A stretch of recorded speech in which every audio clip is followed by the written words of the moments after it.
Awal saya di Triple C itu saya kayak yang ini kerjaan apa gitu kan, terus orang tua ayah, terutama ayah itu juga apa namanya, awalnya nggak setuju gitu kan. Ya, setuju kerja di kita gitu ya.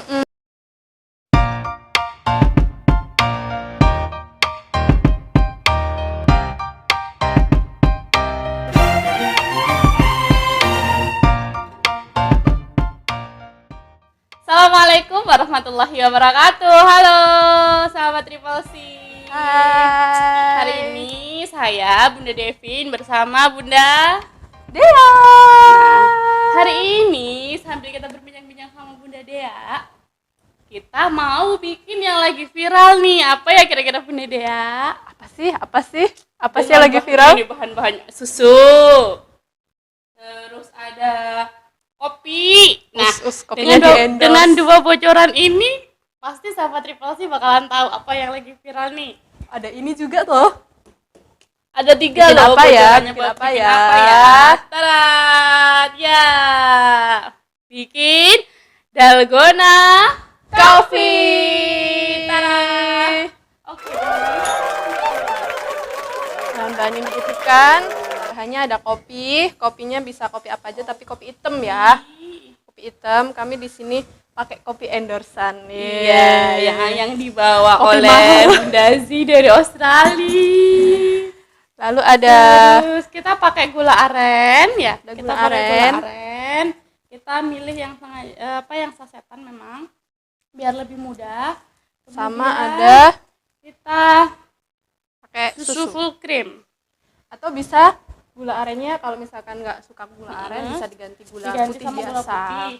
Terus kita pakai air hangat untuk memudahkan kita mixer. Jadi kita ini pakai mixer sederhana ya Bunda ya. Pakai mixer manual. Iya. Biar tangannya kurus. Oke, kita langsung saja. Yang pertama, Bunda Dea aja deh yang mau masuk. Kita mulai yang ya. Pertama, kita masukkan kopi. Berapa sendok Bunda Dea? Kopi 2 sendok. 2 sendok. 1 2 sama aku masukin gula aren. Kita di sini pilihnya gula aren. Kalau sahabat Triple C mau pakai gula putih di rumah boleh.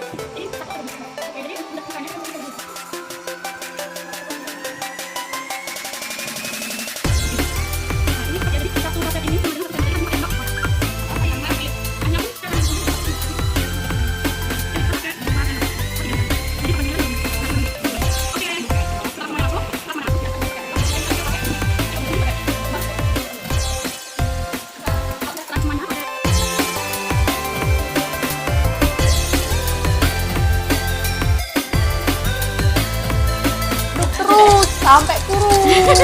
Kita menitin aja. Nanti kita tahu berapa lama mengaduknya. Oke. Kita ngobrol-ngobrol sama Bunda Dea yuk. Siap.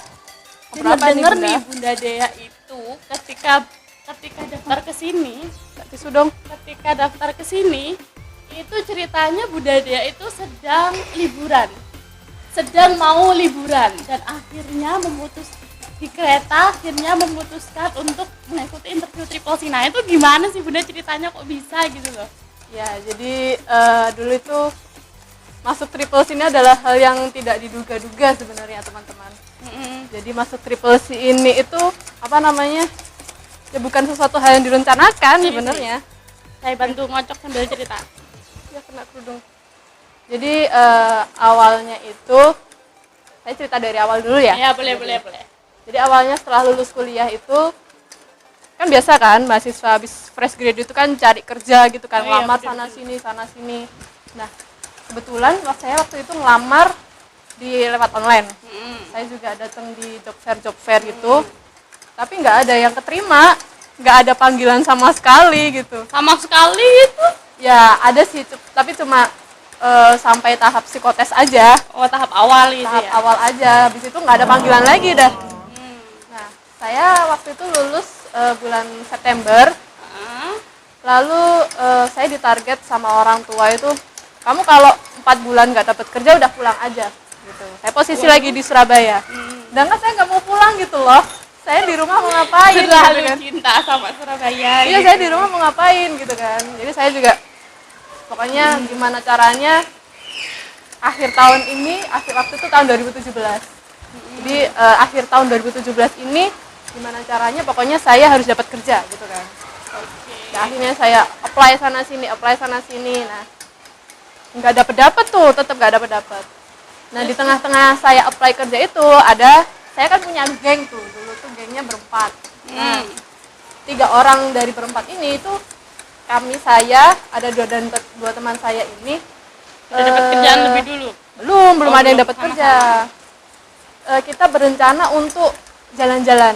Wah, itu padahal belum dapat kerjaan. Itu belum gitu. dapat kerja, belum punya duit teman-teman. Anak zaman sekarang gitu loh. Kita berencana untuk pergi ke Jogja waktu itu. Tiket udah pesen, uang saku pun udah disisain, udah nabung lah istilahnya gitu kan.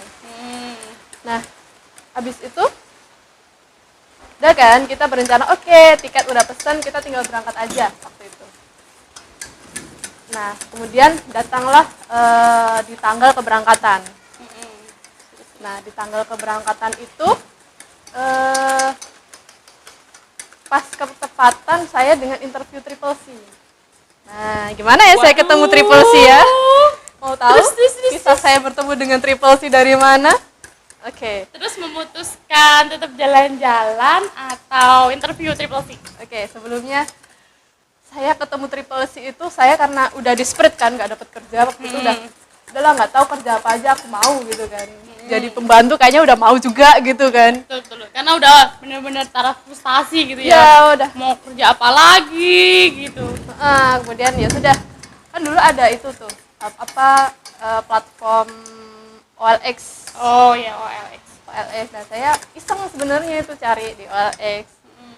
Apa ya gitu. Nah, di OLX tuh saya ada 2 yang nemu Triple C sama TK, salah satu TK di Surabaya. Triple C ini waktu itu gajinya lebih tinggi daripada TK ini. Tapi saya daftar dua-duanya. Nah, kemudian ketika saya menghubungi Triple C, langsung di WA kan. Respon gitu langsung ya, dapat respon. Besoknya gitu langsung dapat respon. Saya malamnya WA, besoknya langsung langsung dapat respon. Oh iya, besok hari Sabtu ini interview. Gitu. Nah, kebetulan hari Sabtu itu saya jadwalnya berangkat ke Jogja. Jeng gitu kan.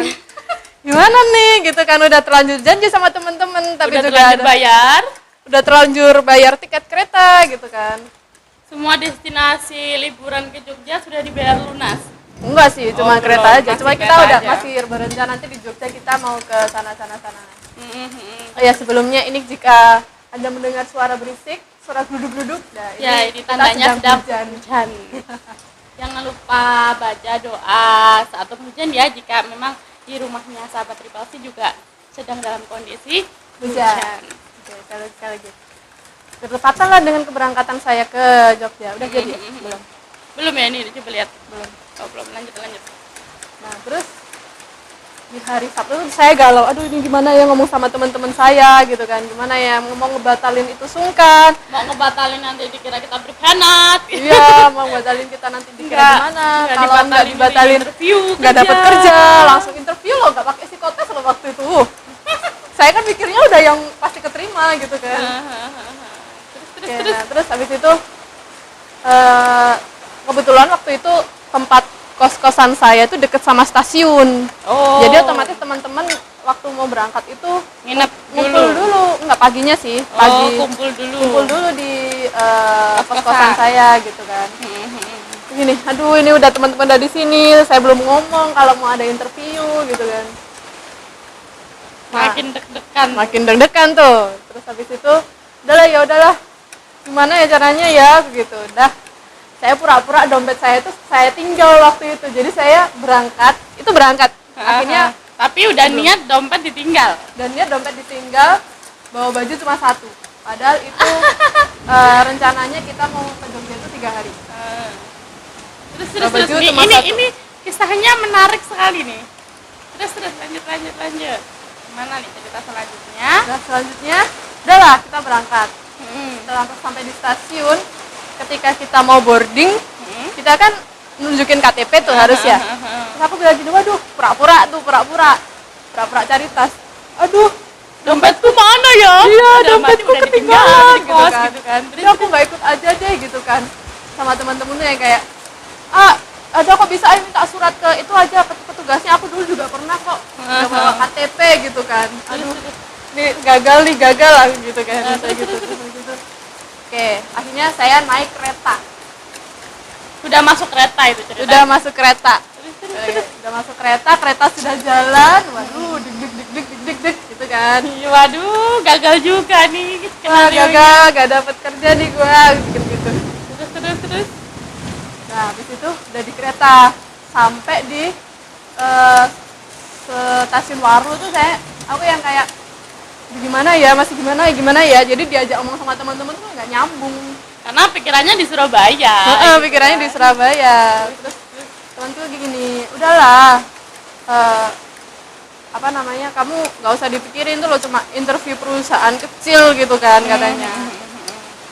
Kamu lo lulusan ITS, masa sih kamu mau kerja di perusahaan kecil kayak gitu. Udahlah nanti tak bantu nyari kerja gitu kan.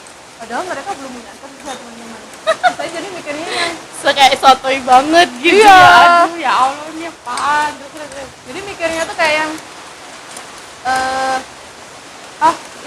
kalian aja belum dapat kerja, gimana mau bantu aku dapat kerja gitu kan. Iya. Logik banget gitu ya pikirannya. Nah di situ itu udah kan, bismillah, aku bilang sama teman-temanku, tak beraniin. Ya udah teman-teman, mohon maaf, kayaknya aku harus turun, aku harus interview gitu kan. Kok kamu gitu sih, gini gitulah temanku. Ya aku lebih pentingin interview, mohon maaf ya teman-teman, intinya gitulah. Gitu, okay. Tapi teman-teman waktu itu memahami. Enggak lah. Pak, dia ini kok nggak setia on banget sih gitu. Iya, enggak lah. Lalu kemudian udah nyampe di stasiun Krian kan itu stasiun kecil gitu kan. Saya turun di situ, udah turun, langsung pulang ke kosan, ambil motor, langsung berangkat interview. Tunggu. Itu kan berhak turun di stasiun mana? Krian. Itu kan salah satu stasiun kecil yang notabene belum tentu deket dari jalanan umum gitu loh. Iya. Naik bis juga dari mana, mau naik kereta tujuan Surabaya lagi juga belum jelas gitu loh. Jadi di stasiun Terus Krian dari situ mau ke Surabaya itu naik apa? Jadi dari Krian itu saya langsung buka Gojek kan, nyari nyari harga. Kalau misalkan naik Gojek berapa? Ternyata mahal. 100 berapa gitu. Wah, duit dari mana tuh kan gitu. Daripada buat Gojek, buat makan lah gitu kan. Akhirnya aku jalan lurus. Jadi keluar dari stasiun Krian itu ada jalan lurus gitu kan. Nah, di situ kelihatan ada kayak jalan besar gitu kan. Oke lah, aku ke sana dan nyari bis yang mau ke Surabaya awalnya itu. Tapi ternyata nggak ada bis. Kayaknya nggak dilewatin bis jalannya itu. Oh iya sih. Dan akhirnya setauku memang stasiunnya itu stasiun kecil. Dan jarang. Kalaupun ada kayaknya angkot. Kalau saya pernah berhenti di stasiun itu loh ya. Tapi ada angkot. Belum turun sih waktu itu. Ada angkot. Nah terus di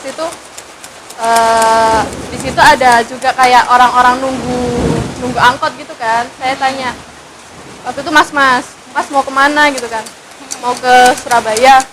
Oh mau ke Surabaya, naik apa? Naik angkot. Ya sudah, saya ikut mas aja nanti angkotnya, maaf ya mas, aku gitu. Orangnya tuh yang kayak, ih ini orang nakutin banget sih, ikut gue gitu kan.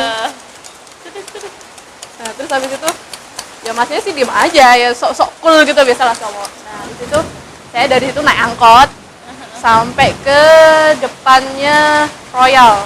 Oh, depannya Royal. Oke. Kos-kosan saya kan belakangnya stasiun Wonokromo waktu itu. Depannya Royal, udah dari situ saya baru naik Gojek. Kan lumayan tuh harganya udah. Dari situ naik Gojek langsung ke kosan. Nggak pakai ganti baju, ambil motor langsung menuju Triple C Suite. Langsung ke Triple C. Langsung wawancara bertemu dengan Bunda Ati waktu itu. Kalian tahu Bunda Ati nggak? Tahu kan? Tahu dong. Siapa yang ada di Triple C itu pasti tahu sama yang namanya Bunda Ati. Karena lagi viral sekali tuh. Nah, dari berarti tahun berapa di Triple C? Tahun 2017. 2017 bulan ingat aku bulan Oktober. Oh, bulan Oktober sampai sekarang bulan April 2020. Masya Allah ya. Hikmahnya, kira-kira hikmahnya apa sih dari Bunda Dea dari awalnya merelakan bersenang-senang sama teman-teman, tapi memilih untuk interview kalau tadi dibilang sama Bunda Dea itu perusahaan yang kecil gitu loh, bahkan kita juga nggak tahu nih di sana kita bakal ngapain, kita lulusan pendidikan anak-anak juga bukan ya. Betul. Tiba-tiba harus merelakan tiket kereta api hangus gitu ya. Betul.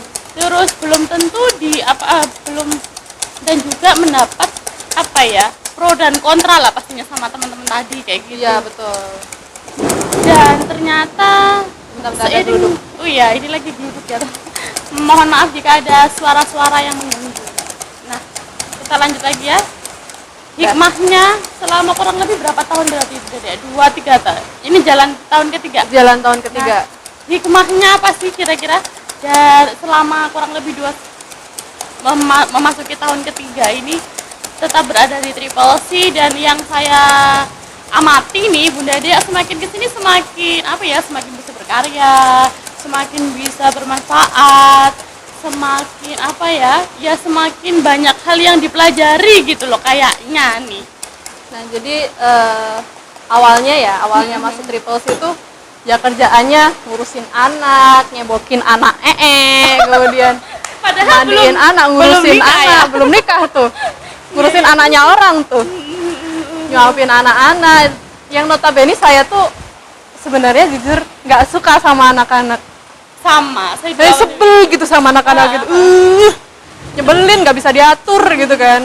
Maunya sendiri gitu kan kalau anak-anak gitu kan. belum lagi kalau yang satu ngobrol yang mana gitu rasanya. Jadi pekerjaan di Triple C awal-awalnya terkesan seperti pekerjaan ibu rumah tangga. Dia ngurusin anak cuman anaknya 20 dengan Bunda 4. dengan bunda 4. Tapi waktu itu nggak sampai 20 sih ya. Katakanlah kita mengurus anak 20 gitu satu Kayak rumah. latihan punya anak sendiri ya, kayak Gen Halilintar gitu ya. Satu orang tua anaknya 11. Berarti kalau Halilintar itu 11. Kalau Gen Halilintar kan ada ring usianya, ada yang tua, ada yang kecil. Ini kecil. Ini sama semua. Iya, sama semua kecil-kecil semua kayak kayak ayam gitu. Kayak Oke. Nah, kemudian awalnya gitu kan, terus sama waktu itu kepala Triple C yang cabang saya itu Bunda Ati. Kemudian aku tanya sama Bunda Ati, kok ini sih kok bisa sih jadi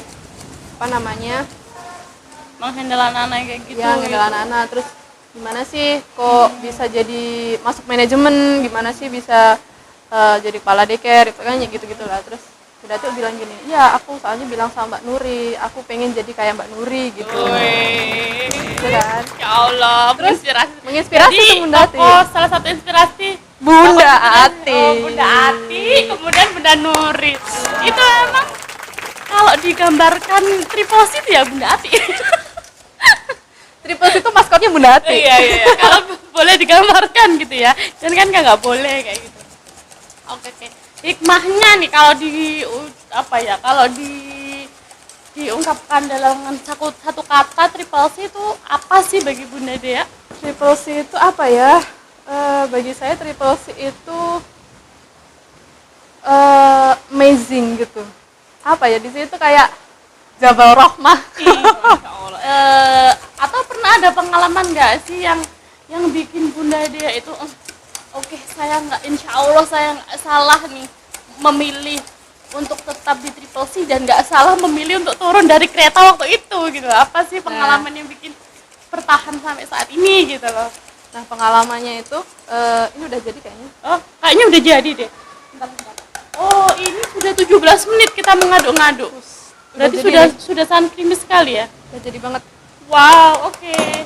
Bunda Dea lanjut cerita dulu, saya ambil es batu dulu, oke? Oke, Lanjut aja. Oke, ini sudah selesai Bunda? udah selesai. Kita Oke, plating kita dulu. lanjut lagi. Sambil kita plating. Bukan plating sih, di kelas soalnya bukan plating ya. Kalau plating Taruhnya kan di kelas ya. Ini untuk 2 resep. Iya, betul. Betul. Kita pilih Udah 2 resep. Kita kasih es batu. Saya esnya dikit aja. Siapa? Bunda dia esnya sedikit. Iya, nggak suka es soalnya. Es ice. Segini. Jatuh. Maaf. Nih. Biarin lah. Bismillah halal. Ya, karena yang minum Bunda dia sendiri, tapi jangan dicontoh ya, teman-teman. Kurang nggak? Sedikit lagi lah. Aku mau banyak. Saya mau banyak. Oke. Gede yang gede ini.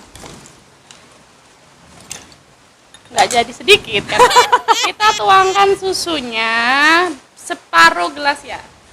Taruh gelas aja. Taruh aja nih segini, kemudian bener ya.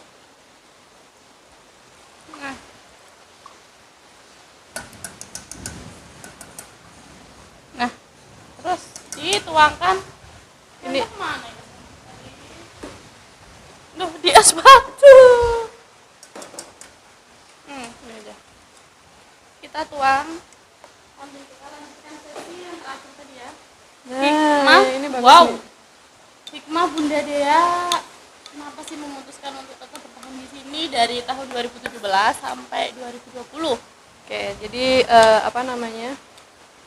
Setelah saya turun dari kereta dan setelah saya menjalani itu, awal-awal saya di Triple C itu saya kayak yang ini kerjaan apa gitu kan. Terus orang tua ayah, terutama ayah itu juga apa namanya? Makanya nggak setuju gitu kan. Ya, setuju kerja di kita gitu ya. Apa sih kerjaan anak SMA gitu kan. Jadi yang membuat kita menurut mereka gitu mungkin membuat kita tidak berkembang, apalagi kita ya lulusannya satu gitu ya. Ya wajar sih menurut aku kalau orang tua memang apa ya memikirkan, bukan tidak membolehkan mungkin ya lebih tepatnya, tapi lebih memikirkan nasib kebahagiaan anaknya bagaimana. Lanjut dikit ya. Iya nggak apa-apa. Terus lanjut. Nah, habis itu udah kan. Saya bilang ke ayah, karena kan kita kontrak waktu itu kan 6 bulan. 6 bulan. Saya masuk bulan November, berarti kontraknya sampai bulan April gitu kan, kontrak di Triple C. Nah, di situ oke, beri saya waktu untuk sampai bulan April. Jika saya tetap nggak dapat kerja ya saya terpaksa harus di sini terus gitu kan. Nah, untuk melanjutkan kontrak gitu ya. Dan ternyata saya nyari kerja selama itu juga nggak ada yang nyantol juga gitu. Mungkin karena itu memang udah takdir Allah ya. Dan saya waktu itu yang masih yang oh ya sudah gitu, yang kayak yang sudah berusaha untuk boles gitu kan. Berusaha untuk menerima takdir Allah gitu.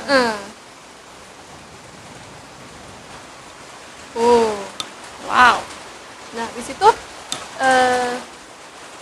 kemudian saya bulan April ada informasi pendaftaran S2 waktu itu dengan beasiswa dari kampus gitu kan.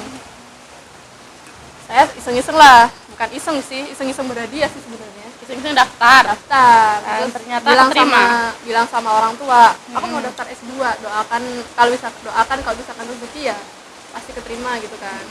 Doakan semoga rezekiku gitu kan. Dan yang ibu dukung, ayah juga dukung gitu kan.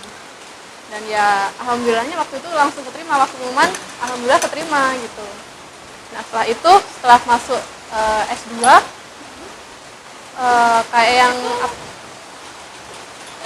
laporan dulu setelah dinyatakan keterima, lapor ke orang tua gitu. Oh, saya sebelum waktu daftar itu sudah bilang. Oh, sudah izin gitu ya. Saya mau daftar dan ternyata S2 gitu kan. Saya mau daftar S2 nih, gimana ya?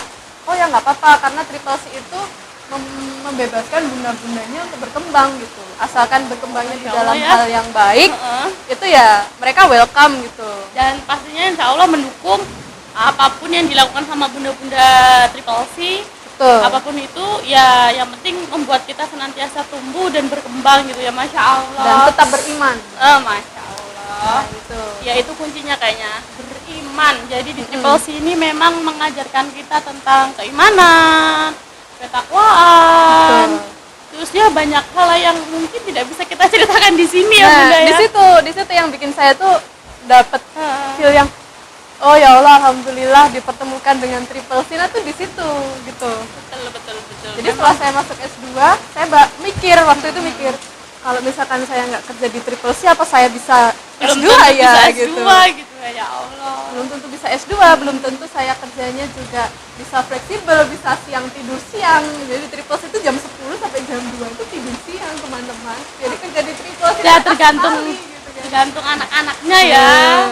Ya kan namanya anak-anak bayi, apalagi yang khususnya di bawah 2 tahun gitu kan, jam 10 itu udah baris di kamar, di kasur gitu kan, ada jajan-jajan. Ya mungkin kecuali kakak-kakaknya gitu ya masih on kayak gitu. Ya alhamdulillah ya, anak-anak kita jadi bisa banyak belajar kepada anak-anak, kita sendiri juga belajar. Tentunya ya alhamdulillah kita merasakan atas bimbingan Allah gitu. Kita merasakan bahwasanya kesulitan apapun yang kita hadapin di sini, di dunia ini tuh semuanya tidak lepas dari pertolongan Allah gitu.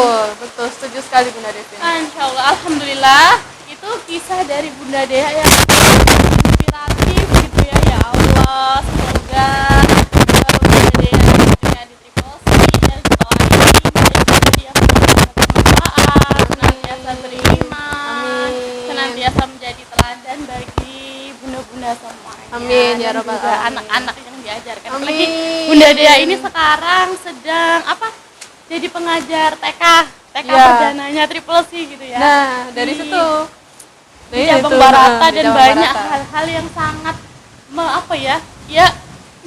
bahwasanya Allah itu cinta banget kok sama kita, nggak sih ya? Yes. Untuk cerita lengkapnya nanti kapan-kapan kita kunjungi Bunda Dea lagi, kita cerita-cerita dengan cerita yang lebih seru lagi, oke? Saat ini kita mau menikmati dalgona coffee yang kita buat. Nih. Terus dulu.